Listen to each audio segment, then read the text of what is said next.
Nagercoil to Chennai ட்ரிப்பில் இன்றைக்கி நாங்கள் போன இடம் தான் கத்திப்பாராவில் இருக்கிற அப் டவுன். இந்த அப் டவுனில் நாங்கள் ஃபஸ்ட்டு போன இடம் பார்த்தீங்கன்னா அப் டவுனில் இருக்கிற கேம் ஜோன் தான். எங்கள் பையன் எங்கேயுமே நிற்க விடாமல் இங்கே எங்களை இழுத்துட்டு போயிட்டான். உள்ளே போய் பார்த்தோம் அப்படின்னா எந்த ஒரு வயசு வித்தியாசமே இல்லாமல் சின்ன பசங்கள்லேருந்து பெரியவங்க வரைக்கும் எல்லாரும் சந்தோஷமாக என்ஜாய் பண்ணிட்டு இருந்தாங்க. ஃபஸ்ட்டு நாங்கள் எங்களோட பேலன்ஸை வந்து கார்டு வச்சு செக் பண்ணியிருந்தோம்.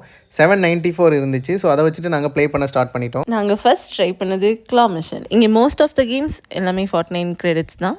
இதுவும் 49 தான். இதில் எப்படியும் எதுவுமே கிடைக்காதுன்னு தெரிஞ்சும் ஒரு ஆசைக்காக நானும் என் பையனும் அதில் ட்ரை பண்ணி பார்த்தோம். அங்கே இருந்ததுலேயே எங்களுக்கு ரொம்ப பிடிச்சது அந்த ஹனிபீ தான். அதை எடுக்கவும் செஞ்சோம். அன்ஃபார்ச்சுனேட்லி எங்களுக்கு அது கிடைக்கல. நெக்ஸ்ட் நாங்கள் ட்ரை பண்ணது சாக்லேட் ஸ்கூப். இதுக்கும் 49 கிரெடிட்ஸ் தான். சாக்லேட்ஸை பார்த்த உடனே பையன் ஆசையாக போய் ட்ரை பண்ணான். வழக்கம் போல் இதுலேயும் எதுவும் கிடைக்காதுன்னு நினச்சோம். பட் நாங்கள் நினச்சதுக்கு ஆப்போசிட்டாக எங்களுக்கு இதில் 9 சாக்லேட்ஸ் கிடச்சிருந்துச்சு. பையனோட சேர்த்து நாங்களும் ரொம்ப ஹாப்பி ஆகிட்டோம். நெக்ஸ்ட் பையன் ஆசைப்பட்டு விளையாட போனது தான் இந்த பைக் ரேஸ். இதோட கிரெடிட்ஸும் பார்த்தீங்க அப்படின்னா 49 தான் இருந்துச்சு. ஸோ அவனை பைக்கில் ஏற்றி உட்கார வச்ச உடனே உண்மையாகவே ஒரு பைக்கில் போகிற மாதிரி ரொம்ப சந்தோஷமாக என்ஜாய் பண்ணி விளையாடிட்டு இருந்தான். அவனை ஃபேஸில் இருக்கிற எக்ஸ்பிரஷன் பார்த்தீங்கன்னா சொல்லவே முடியாது, அவ்வளோ ஹாப்பியாக இருந்தாங்க. ஒரு சின்ன விஷயத்துக்கு கூட இந்த குழந்தைங்க ரொம்ப ஹாப்பி ஆயிடுறாங்க. நெக்ஸ்ட் நாங்கள் ப்ளே பண்ணது டைனோ ஷூட்டிங் கேம். இந்த கேமுக்கும் 49 கிரெடிட்ஸ் தான். கன்னை கையில் எடுத்தோடனே என் பையன் ரியல் ஹண்ட்ரா மாதிரி ரொம்ப வெறியோட எல்லா டைனோசரையும் ஷூட் பண்ண ஆரம்பிச்சிட்டான். இதை பார்த்துட்டு இருந்த என் ஹஸ்பண்டும் ஒரு குழந்தையாவே மாறிட்டாங்க.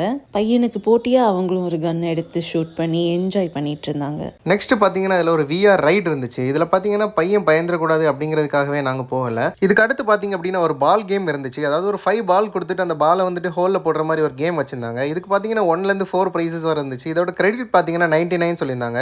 நான் ஒய்ஃப் கிட்ட 4 பால் கொடுத்துட்டு ஒரு பால் நான் வச்சிருந்தேன், நான் போட்டுறேன் அப்படின்னு சொல்லிட்டு. ஒய்ஃப் வந்து 4 பால் ஒரு பாலை கரெக்டாக போட்டுட்டாங்க. நான் ஒரு பால் எடுத்து நான் தான் வீரன் போடுறேன் அப்படின்னு சொல்லிட்டு போட்டேன். அந்த பால் உள்ளே போகலை, வெளியே தெரிச்சு வந்துருச்சு. ஸோ இதுலேயே நமக்கு எதுவுமே கிடைக்கல. அதுக்கப்புறமா பார்த்தீங்கன்னா பையன் விளையாடுற மாதிரி ஒரு குதிரை கேமில் விளையாடிட்டு இருந்தான். அவனும் ரொம்ப சந்தோஷமா நெஞ்சம் உண்டு நேர்மை உண்டு ஓடு ராஜான்னு ஓடிட்டே இருந்தான். ரொம்ப சந்தோஷமாக இருந்தான். இதோட கிரெடிட்ஸும் பார்த்தீங்கன்னா 49 தான் இருந்துச்சு. அந்த குதிரை பார்த்தீங்கன்னா நம்ம எப்படிலாம் பண்ணுறோமோ அதே மாதிரி பண்ணிச்சு. இதுக்கு அடுத்து பார்த்தீங்கன்னா ஒரு வாட்டர் கேம் இருந்துச்சு. அதாவது ஷூட் பண்ணுற மாதிரி இருக்கும். அதில் வந்துட்டு வாட்டர் ஃபில் பண்ணி வச்சுருப்பாங்க. அதை வந்துட்டு நம்ம அங்கே இருக்கிற பேட்ஸ் மேலே அடிக்கிற மாதிரி இருந்துச்சு. இதையும் ரொம்ப என்ஜாய் பண்ணி பையன் விளையாடிட்டு இருந்தான். இதோட கிரெடிட்ஸும் பார்த்தீங்கன்னா 49 தான் இருந்துச்சு.